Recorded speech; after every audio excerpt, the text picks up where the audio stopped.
Welcome back to the Red Dice Diaries RPG podcast with John and Hannah. Hi. And today, as per the result of our Twitter poll for this Friend or Foe Friday episode, we're going to be looking at the Mephit.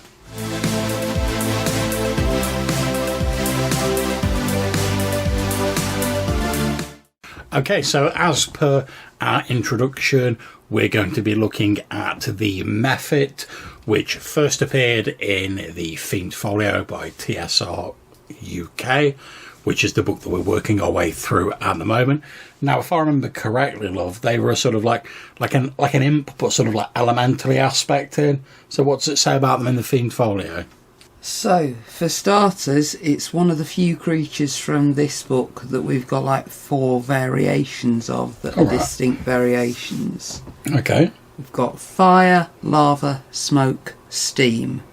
Yeah, and I seem to remember that sort of like later on down the line in later editions, there's some more different types added as they expanded, like the elemental planes, but we'll get to that later. So what else does it say? Mephits are evil messengers and errand runners of powerful creatures of the lower planes. So, they're Demons and devils. Yeah. So, yeah, they're common inhabitants of 9 hells to the abyss, and their alignments vary depending on which plane they're from, but they're always evil. That makes sense, because the abyss is chaotic evil and the 9 hells is lawful evil. Mm-hmm. If I remember correctly. When they appear on the prime material plane, they always have some demonic mission to perform, or a similar mission from another such evil personage. So they're always there for a reason. So they've been sent to do something particular. They're not just knocking a demon about. that's been summoned for a task. Okay. Mephits are connoisseurs of the vulgar and tasteless. They share an extraordinary twisted sense of humour. I like them already. They delight particularly in tormenting the helpless. They will wear clothes of the most garish design possible. They are often seen puffing upon smoking rolls of exceedingly foul-smelling dried vegetation. That's disgusting. Stuttering gait, shrill voices. They're all about 5 foot tall with functional wings and fangs. No particular type is any more or less common on any of the other planes. Alright, okay. For purposes of aerial combat, manoeuvrability class B, and then it goes on to the different types. Are there any sort of like powers or abilities that are common to them, or...? So they've all got a breath weapon. We've got a handy little box out with all of them next to each other. They've all got a breath weapon, which I think is particular to whichever one it is. So, yeah, the steam one gets a steam breath weapon, the smoke one gets a smoke breath weapon. Yeah. And I assume the other 2 are fire. Other than that, they're pretty similar. For some reason, the steam ones are a lot richer than the others. They have 3 to 18 platinum pieces, where the others have either 1 to 10 or 2 to 12. Obviously, steam pays, who'd have thought it? Now, I seem to remember that a lot of demons and devils in the sort of earlier editions had the ability to like summon in other demons and devils of the same type. Do Mephits have that ability, or...? Yeah, it's mentioned on each of them individually. I think the reason it's mentioned differently on each one is because they get different frequencies and different chances of success to do it. Okay. But they all get this power to port in 1 to 2 other Mephits. And then they also get, for like each individual type, a couple of extra powers. So the fire Mephit can use heat metal and magic missile. The lava one gets shape change to turn into a pool of molten lava. Nice. The smoke one gets invisibility and dancing lights. And the steam one gets contaminate, water and ice storm. That's pretty cool. Okay, so So at this stage, they're pretty sort of Faustian imps. You summon one, you give it a task, it does the task, it goes back to its own plane. Or the bad guy summons one, gives it a task, it goes back to its own plane. So pretty cut and dried, to be honest. Or they've got their own little mission that they've come up with themselves, which seems to be generally trolling people. Although I do like the whole like wearing ridiculous like clothes and like smoking and having like high pitched voices. For some reason, I don't know. In my mind, it just makes me think of them as like the Blackadder of like demons. Mm-hmm. You know, they're like they want to be evil and they want to be bad, but they're more sort of comical rather than sort of hardcore like evil. They made me think very much of the demons in The Young Ones. Do you remember the sequence where they have to say the demon's name 3 times and it'll appear? I don't. And the demon's called Futumch, and no one's going to say that 3 times. And then over the course of the episode, obviously they do, and the demon turns up and starts tormenting them at the end of the episode. I tell you what it makes me think of when they're saying about the high-pitched voice. You know that voice like Chris Cronus does when he's doing like tribute? Where he's like, play the best song in the world. That's what it reminds me of. Anyway, our sort of wandering ramblings aside, that's first edition AD&D. Now, they did crop up in second edition AD&D in the Fiendish Monstrous Compendium.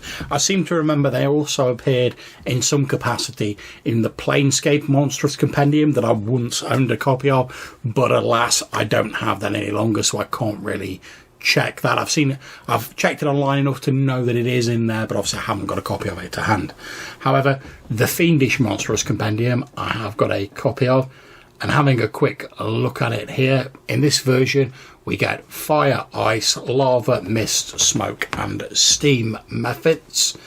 They're described as nasty little messengers created by powerful lower planes creatures. So in this case it's giving you, like we've said before with a lot of second AD&D stuff, it's expanding on it a bit. It's now demons and devils of powerful status create these creatures as messengers, so they've got a defined role. They appear as thin, 5-foot tall humanoids with wings. They have exaggerated features, hook noses, pointy ears, blah blah blah. Their skin got a bit taller there. Well, you know, it's that's inflation for you. Their skin continually drips with whatever material they're made from, so lava, water for like steam Mephits and whatever. In battle, they attack with either their clawed hands or their breath weapons. So they've still got the breath weapon there.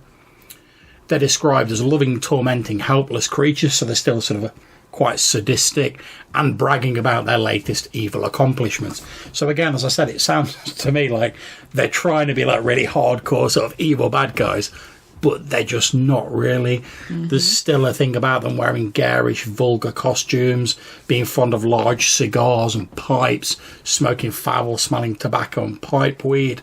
They give themselves pompous, impossibly long names, and the one example given here is Gon, Ben Arthel, Sprite Slayer, greatest of all the steam Mephits and favourite of the lower planes, which, you know, try saying that 3 times fast.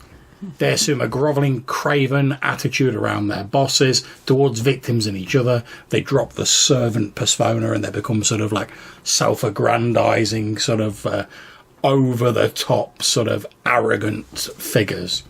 They're usually assigned here to deliver some message or pick up a package on the lower planes, but occasionally, it says about 5% of the time, they're sent to the prime material planes.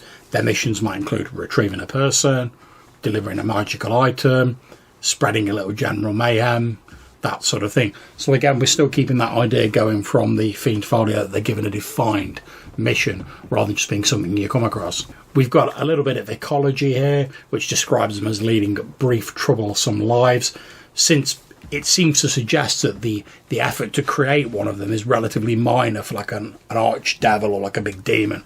So like they're created and destroyed fairly frequently, because I suppose if one gets stranded somewhere or in too much trouble, it's easy just to create a new one rather than like bail them out.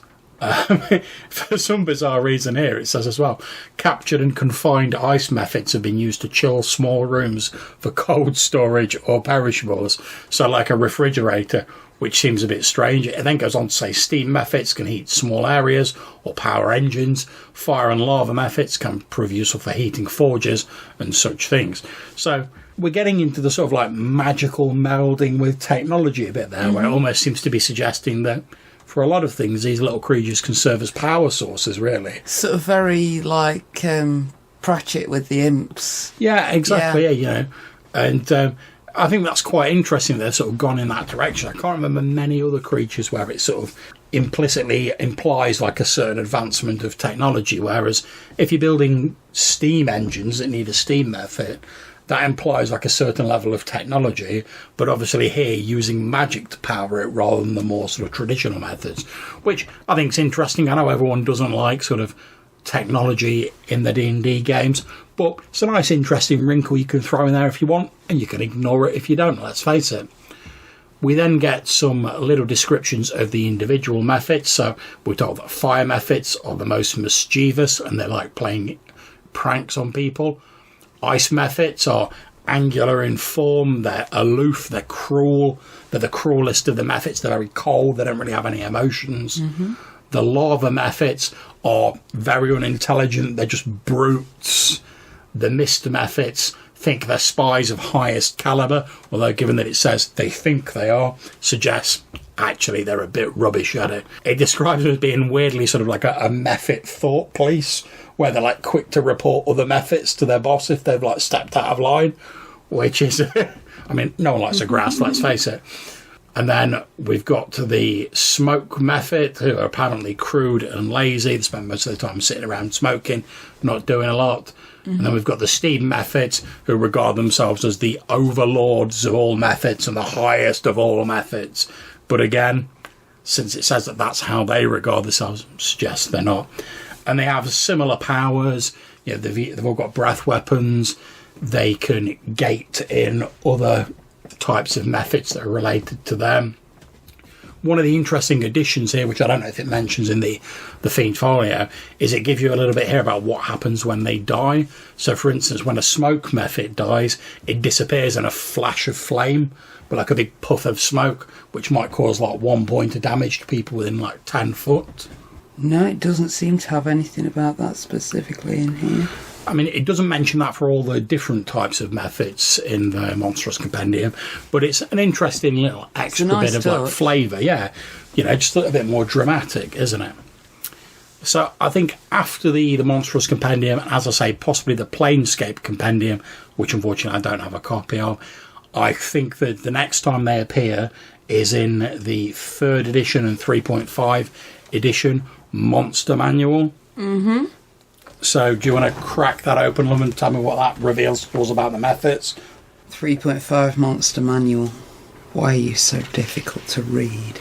Yeah, I've got to admit, I was never a big fan of the layout of the 3.5 Monster Manual. Especially that weird sort of like line background thing. It's the lines on the background. Yeah, I don't know what someone was thinking when they put that in. Well, it's what you would do for calligraphy, which would make sense if it was like a calligraphic text, but it's a really modern text. Yeah. It's weird because the layout in like the earlier books is quite clear. The layout in the 5th edition book is quite clear. The layout in the 4th edition monster book is quite clear. But it's just like someone had a brain fart on like the 3.5 version and went, oh, lots of sort of like faded lines across the page. That's what we need. I think they just wanted it to not look like the 2nd edition book with the one monster in the box out in the corner and all the text underneath, because that was such an iconic look. They wanted something different.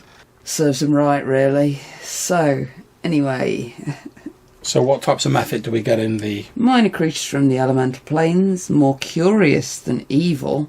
Oh, that's a change, isn't it? Because although they're described as pranksters, they are evil, and it specifically says they're evil in the 1st edition. Each individual's nature varies depending on the essence of the element that birthed it.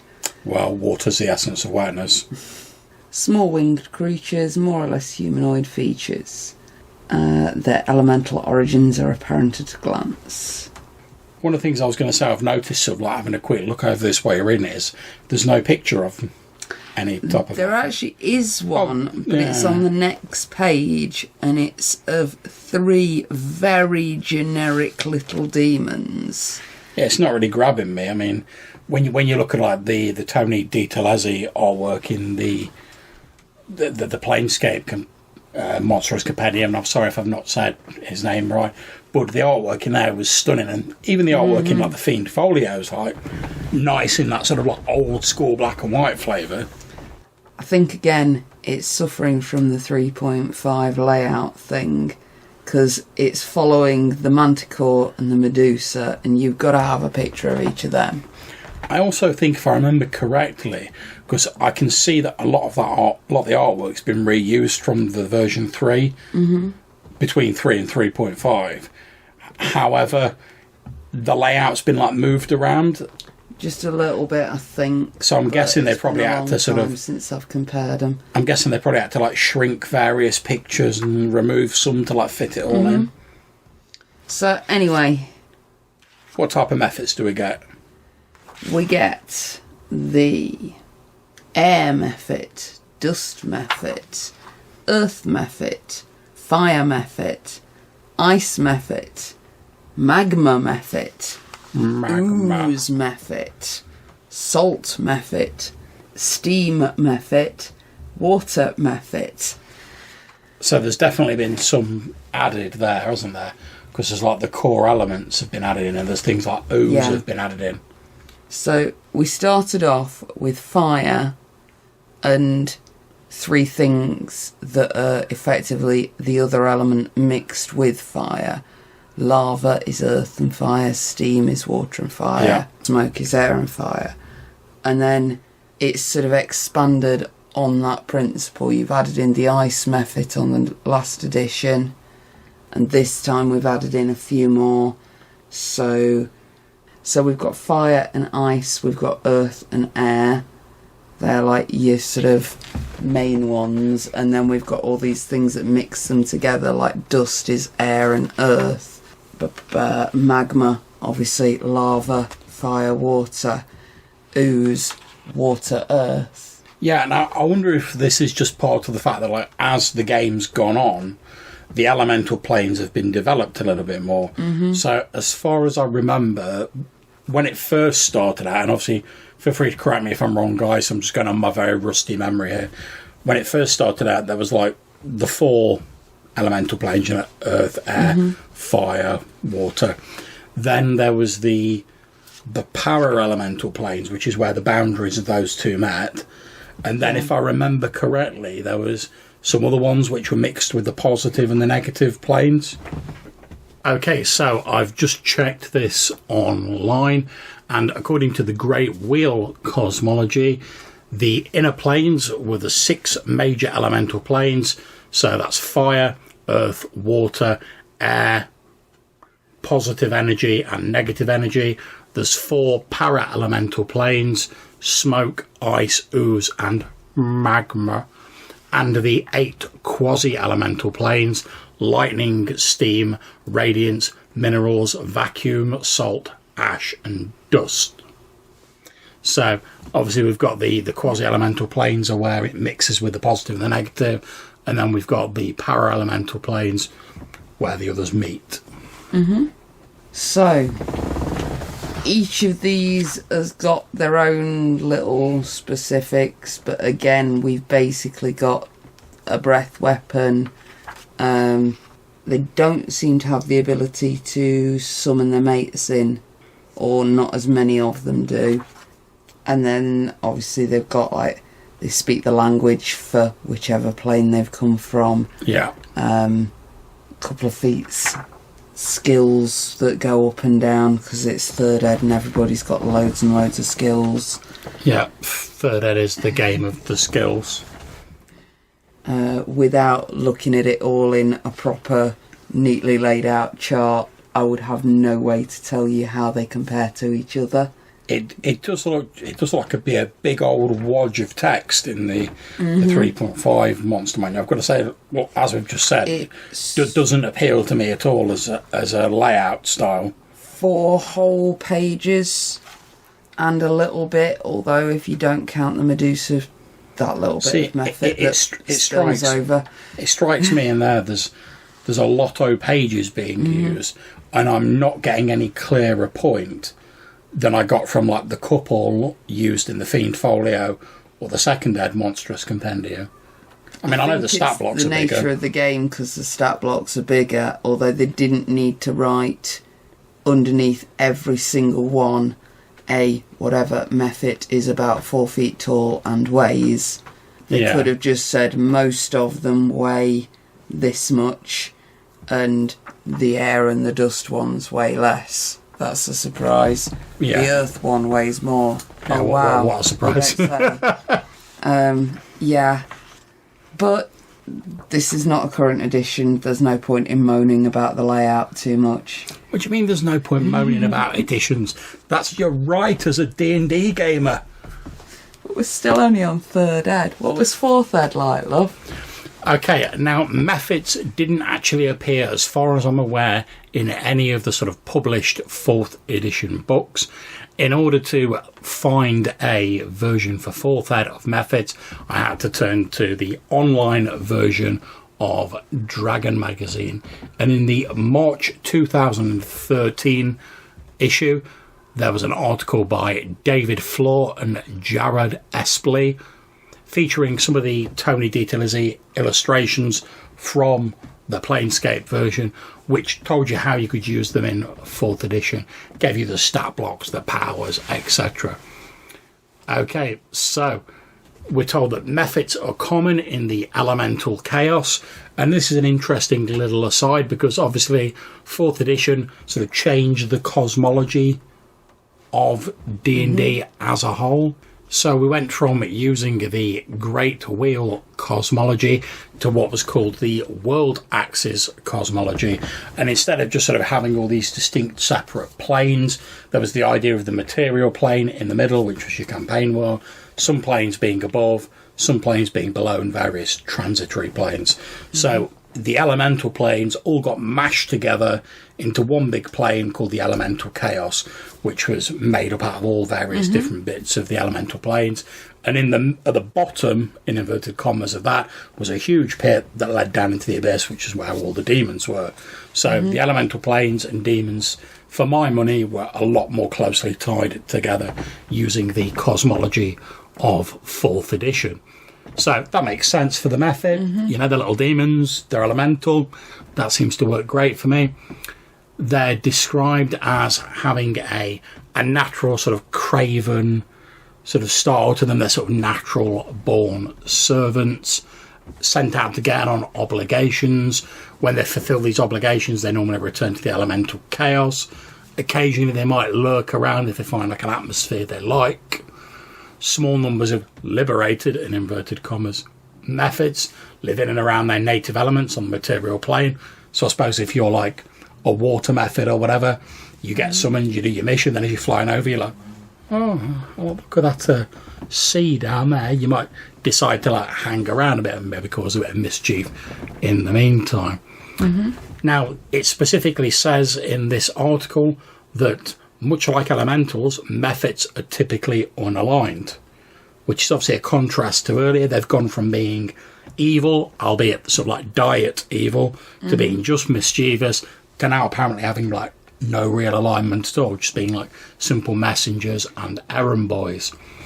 We then have a little stat block for the various different types of Mephit, and again we've got air, dust, earth, fire, ice, magma, mist, steam, water, and that's all we get. So we haven't got quite as many as previously now, which is a bit strange, but I'm guessing they were limited on article space. And you get like a little stat block in the 4th edition style for each of these.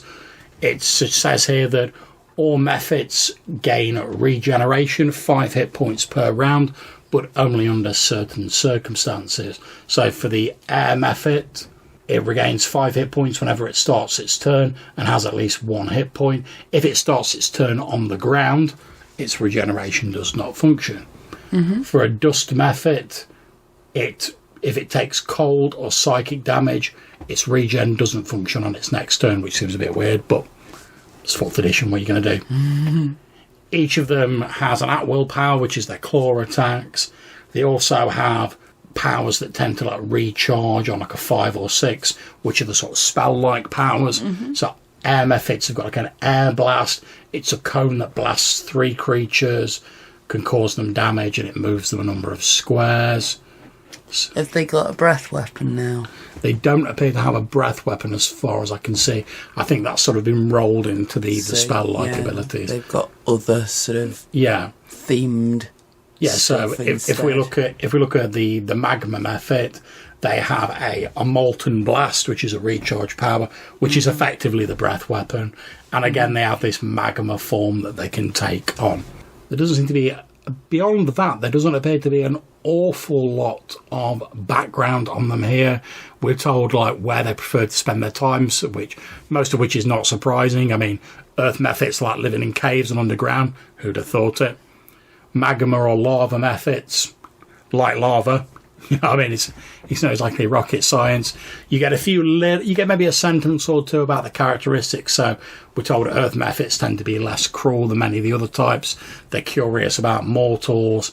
We're told magma Mephits are, again, not intelligent. They're sort of more brutish. Ice Mephits are mean. They don't have the emotions, as we said previously.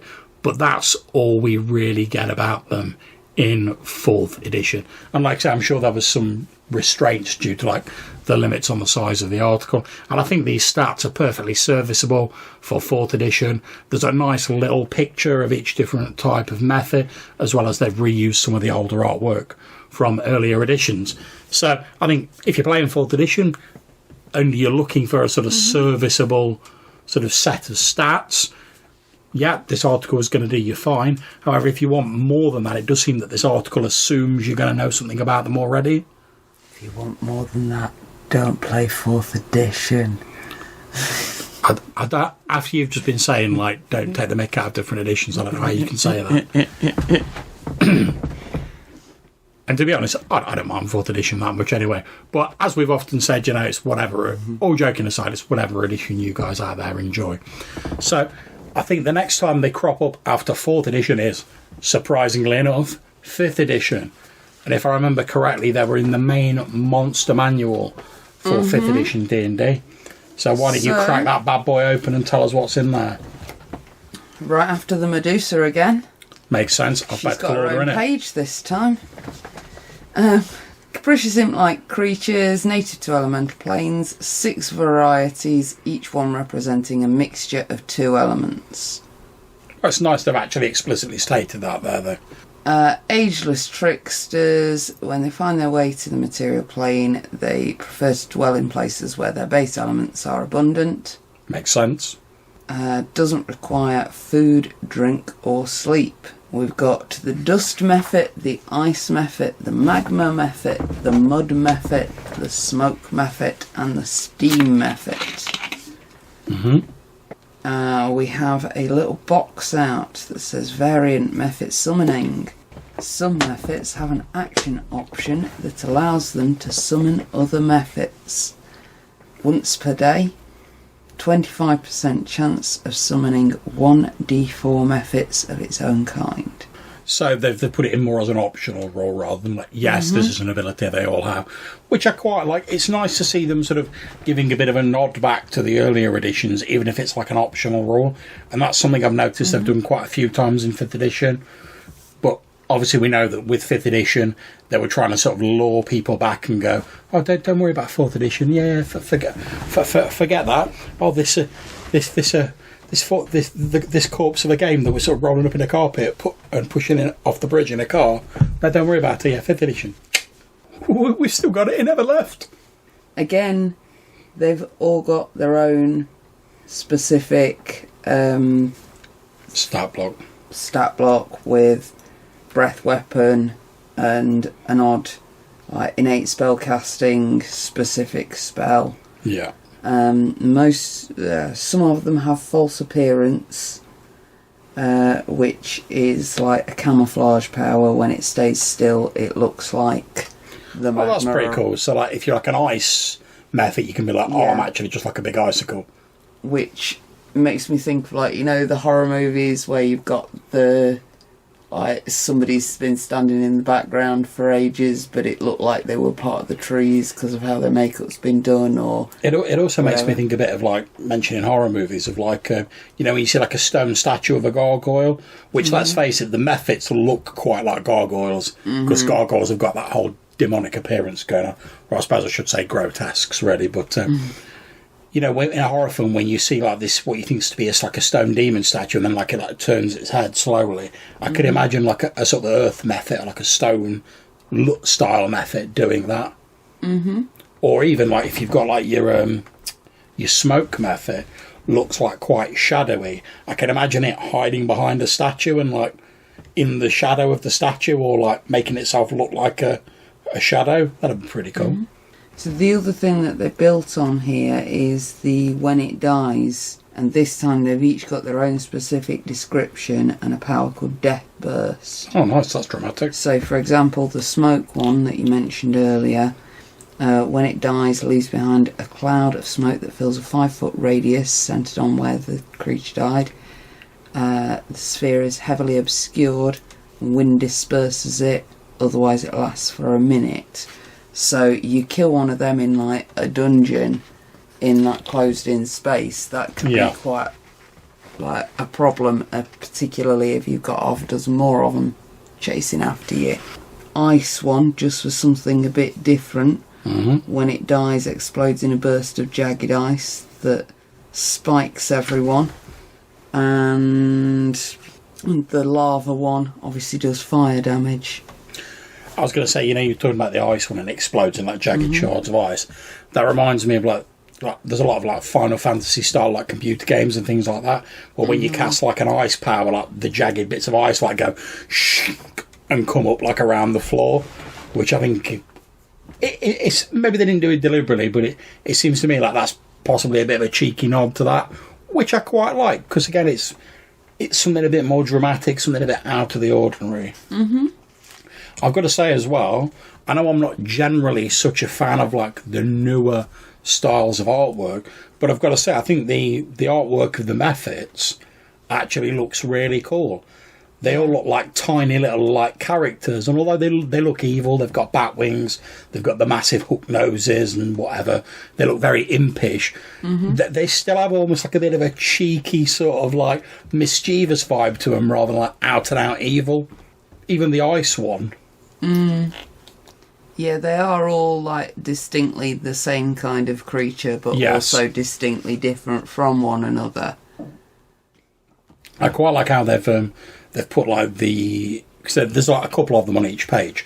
I quite like the fact they've put the smoke and the steam Mephit on the same page, because the smoke Mephit is very sort of dark and shadowy, and the steam Mephit is very sort of light and airy, so the colour schemes like contrast each other nicely. I like that they've sharpened the lines on all of the other four, and then the smoke and the steam Mephit they're all blurry, aren't they? Hazy. Yeah, it works quite well. The first thing this got me thinking about when we were looking through them was the Mephistopheles character from the Faustus story. Makes sense given the name. Yeah. And I went down a little YouTube rabbit hole looking up things about Mephistopheles, and there's all these nutters that think they can summon real demons, and D&D has no truck with that and never has. But there was one bit that particularly like made me chuckle, I thought was worth mentioning, and that's that nobody really knows where the dude that wrote the first version of this story got the name Mephistopheles from. Oh, right, okay. And there's like various different possible routes for it, and the meanings, one meant destroyer, one meant slanderer, one meant not loving light. And then the one that really got me was lover of the sulphurous fumes of hell, so fart sniffer, which I thought properly summed up the D&D. Yeah, that does seem very appropriate for Mephits, given they're described as, like, you know, they're like basically bootlicking their bosses, but like if someone's smaller than them, they're suddenly like, oh, I'm the big I am. Well, Well, I was going to say, in terms of how you can use them in your game, I think the most sort of obvious way is, as we've said in the various editions, they tend to be messengers, or they're sent out on a specific goal by a demon or some sort of like infernal overlord. So I think the easiest way of using them is they're sent on a mission or with a message that somehow complicates or intersects with something the player characters are doing. So if you're like, oh, I've got to go to, I live in this particular town, and a lava Mephits sent by an infernal overlord who's got a beef against that town and wants them to like start a few fires and burn it down, obviously you're going to be trying to stop them. So, but it's because Mephits are like fairly sort of low-level creatures, it's a nice way of bringing in sort of elemental plane creatures and demonic creatures without them just like insta-wiping the floor with like a lower-level party. But potentially it could lead into something greater than that. So if you stop the Mephit, maybe their infernal overlord sends a couple more, then he gets the message that, oh, Mephits just ain't cutting it, so he sends something harder. By that point, your players are like higher level. Maybe eventually they can rise and take on the infernal overlord themselves. And it's a nice sort of level adventure progression, if that's what floats your boat. So it strikes me that these could be quite a useful thing to have as like your really big bad guys, minions, as your players travel around a campaign world, because you've got quite a lot of different ones for all the different elements, different areas, whatever. So it means you can sort of make things feel a bit different, but I'm not quite sure how successful that would be, because after a little while a sort of 4-foot guy with wings and a pointy nose is a 4-foot guy with wings and a pointy nose, and whether he's made of dust or steam or smoke, does it really matter? Yeah, and I mean, as we've said when we've been talking about the different editions, aside from a few minor differences in the sort of like powers they have and their sort of death moves, they're pretty similar in terms of like their raw sort of power levels and abilities. It's like you say, if someone's like shooting a breath weapon at you and it does X amount of damage, it doesn't matter if it's scalding steam or lava, really, does it? Exactly. But yeah, I mean, as you say, you can flavour it to specific terrain, and obviously certain tactics might be more effective against certain types of Mephits, depending on what abilities they have. So the other thing that stands out as being like sort of obvious to do with them is when you've got a high-level wizard or whatever who's gone into the demonology thing, having a couple of Mephit NPCs who do what he's asked them to, like his servants, and you've got a nice range there to customise your demonic servants from when you've got your wizard to that kind of level. But you've also got to keep them busy, because otherwise they are going to go around and troll people, because it's what they do. Yeah, now I certainly remember back in day, like certain types of like evil wizards, when they used the Find Familiar spell, they could get an imp, or I think it was called like a quasit, which is like a sort of a different type of imp. So I could certainly see if you wanted to maybe like slide a Mephit in there instead as a slightly more sort of mischievous but less overtly evil familiar, for like a sort of wizard who likes to dabble on the dodgy side of life, shall we say, then you could certainly do that. But as you say, you then got the problem of, they're compelled to be loyal to you by the spell, but it's in their nature to like be trolling people and to be mischievous, so you have to keep like a close eye on them, or keep them busy to stop them causing chaos. And obviously, even if you're an evil wizard, every time you like go into a tavern or you go into a town, you don't want like your familiar sort of like setting fires and blowing things up and whatever. Now, I was going to say, this is one of the creatures I've actually used in a game like not too long ago. In one of my Middlelands campaigns, we had the players, when they were sort of in Great London, they found like a cult's underground lair, and they sort of tipped off the cult. They were on their way to get them. So by the time they got there, they'd cleared out. But they found the remnants. They'd been doing some sort of like summoning and demonic activity. And they found like 2 or 3 ooze Mephits that were sort of in there, who'd basically been lured in by like the scent of like the magical workings, had sort of like popped in there, and then we're like, oh, everyone's gone. Well, we can't get back, and they were like, oh well, let's just knock around here. Oh, look at this nice place we've got. Oh, it's all for us. There's no one else here. And I sort of did them as like a bit of a sort of comedy break in the game. So they turned up late to the party and went round finishing everyone else's drinks. Yeah, pretty much. But by the time the players turned up to this like abandoned lair, expecting to find all these evil cultists doing all their evil machinations, they found like all the cells were empty where they'd been keeping their sacrificial victims.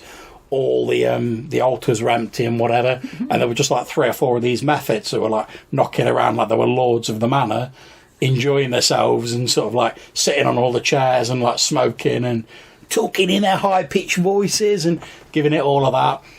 And like I say, it was a nice bit because they'd like fought their way through like a dangerous sewer to get there. Because I knew that the cult had already cleared out, but I didn't just want to have the players get there and be like, oh, everyone's gone, it's just empty. We fought our way through all that just for nothing. I thought, have these Mephits in there. It works in the sort of theme of the adventure. They managed to like wangle and bribe some useful information out of the Mephits about what happened to the people who'd left. And we got a nice little interlude where they could relax a bit, but they also got to like banter a bit with these NPCs and sort of like have a bit more of a lighter moment in the campaign. So I think Mephits can certainly work really well as like a bit of comedy relief. You know, if you want someone who's like I said, they're trying to be evil, but they're just not very good at it, and they come off as just like a bit comical. So they can definitely be used for that. If you want to inject a note of sort of like lighter relief into your game, but obviously you have to be aware of the effect that can have on the pacing of your game. So, can you think of any other ways that Mephits could be used in games? Well, there's always that option of having one turn up and offer someone a Faustian deal. Yeah, I mean, it's a weird thing though, because I mean, I always imagine, you know, when a demon offers like, or a devil offers someone a deal, they have to have like the power to like make good on their sort of side of the bargain. And I just wonder, like, because obviously if you've got some massive like archfiend or whatever, and you're like, oh, give me eternal youth and I'll do this, that and the other, they can probably like grant you eternal youth. That's grand. Whereas I find it difficult to imagine like what a Mephit would be able to grant you. Unless you're like, I'll sell you my soul to burn down my neighbour's barn. Until you've actually done the thing it wanted you to do and found out that bit of paper that you signed in blood isn't worth anything, then what does the Mephit care whether or not it can actually grant you gifts? It just wants to mess with you. Conversely, though, we know that Mephits are used as messengers for, like, higher-up infernal overlords.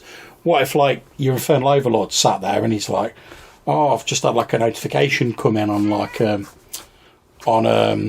Demon Book. Says that someone wants to sell me their soul, and he's like, oh, I'm planning the Blood War. I haven't got time to go to, like, see this, like, 5th level, like, nobody to like take his soul. Oh, I'm going to send this Mephit along. It is a contract Mephit. Go along, get him to sign that, come back. So you could potentially still have like the Mephit's like the middleman effectively, is the errand boy. So I could see that working. And again, you can have a bit of fun with it, you know, if you want. I hate to say it, but that story sounds like it'd be a lot more fun to play from the Mephit's point of view. Well, who knows? You know, your demon overlords told you to go and get this contract signed by this mortal. Well, I'm sure. I mean, obviously you have to like house rule some stuff, but I'm sure as like a 1 or 2 shot, like playing a load of Mephits who've been sent out by your infernal overlord could be quite entertaining, particularly if like it was a con game or something like that. You know, maybe you have to see like who can collect the most like souls or whatever during the game. I could see that being entertaining as like a one shot or like a games on demand style deal. Absolutely. So that's been our episode on Mephits. We hope you've enjoyed it.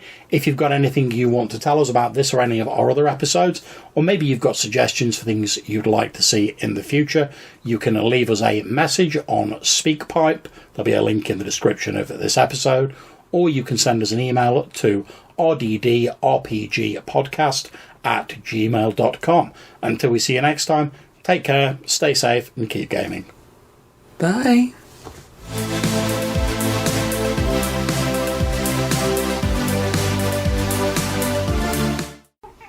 You got something to add? You got something to say about Mephits, Phantom? Oh, wow. I'm not sure about that. After all, who'd clean up all the mess?